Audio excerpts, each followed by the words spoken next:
Matindi talaga dito sa Pilipinas, no? Dito sa boxing industry natin, ano?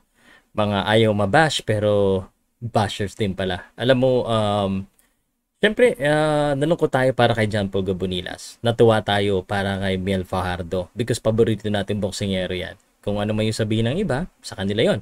Basta ako, I give fair shake to everyone. Ang nakakalungkot, mga kakilala natin, nag-aaway-away, nagbabash. Ako sa akin kasi normal lang yan eh. Okay lang sa akin. Sa mga boxers na ako alam ko yung hirap ng boxers, alam ko yung training nila. Ako, nagbibigay ako ng minsan hindi pabor na opinion. Actually, coming into this fight, alam ko na dihado si John Paul Gabonilas. But I give them fair shake. Pero ako silang pinromote. And nung natalo, si John Paul Gabonilas, which was surprising to me, surprised din ako sa mga hindi ko alam, parang may nag-aaway yata, no? Ang nakakalungkot lang, minsan kapwa boxers, yung mga ayaw mabash, sila rin yung nagbabash. Nakakalungkot, di ba? Di ba nakakalungkot yun? Kapwa natin. Or kapwa nyo, hindi pala ako boxers. Anyway, hindi yun yung pag-uusapan natin. Ang payo ko lang sa mga boxers, sanayan na talaga. Sanayan na tayo sa ganyan kasi ganyan eh. Ako, I like to celebrate victory. I don't celebrate the failure of others. Yung tagumpay ng iba, masaya ako. Kahit yung mga kapwa ko vloggers, pag maganda yung ano nila, masaya ako para sa kanila. I'll just do better for myself kung gusto ko nalang talunin. Ayoko nang hilahan.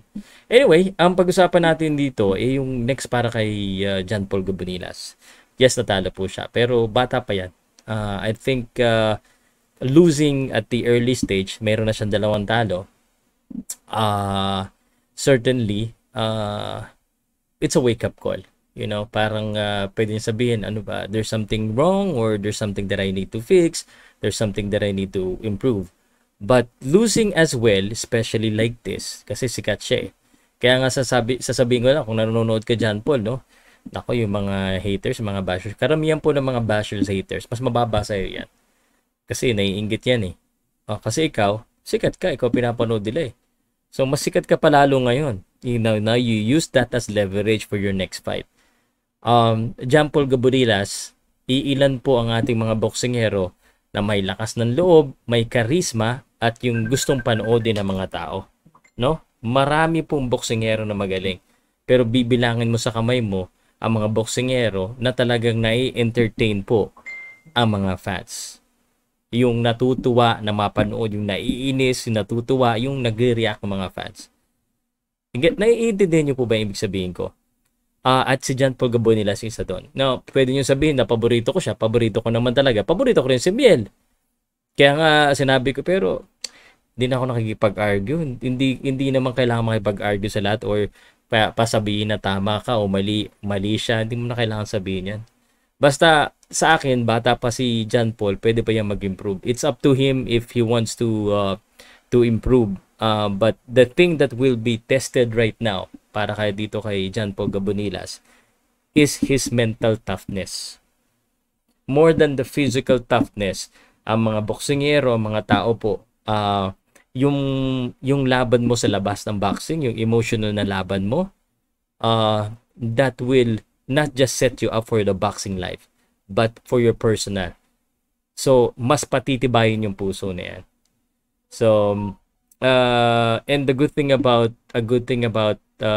John Paul Gabonilas, he has a good promotions na I'm sure bibigyan pa siya ng maraming laban, and which means magkakaroon pa siya ng maraming opportunity to prove himself. So, it's bad, natalo, you go back to the drawing board, but sabi nga nila, it's the journey, and sometimes the journey is not straight, akyat babaya. So, yun lang. And this is actually the same message that I always have for everyone. Kung napapansin nyo, lagi naman akong kampi kahit kaninong boksingero, lalo na pag lumalaban sa ibang bansa. Kung hanggat kaya natin, hindi natin nababalita lahat, totoo yan. Pero yung mga kaya nating ibalita, yung mga personally na gusto natin panoodin, yun yung bias ko kasi talagang gusto ko sila panoodin. I feel that they have charisma and that I need to support them. And that's the same way with Miel Fajardo and John Paul Gabonilas. But bata pa, pwede pa yan. It's up to him to, to improve himself. Yun lang. Okay? Comment nyo nga yung opinion nyo. Masyado kayong ano eh. Masyado kayong panghusga. Salamat po. Salamat.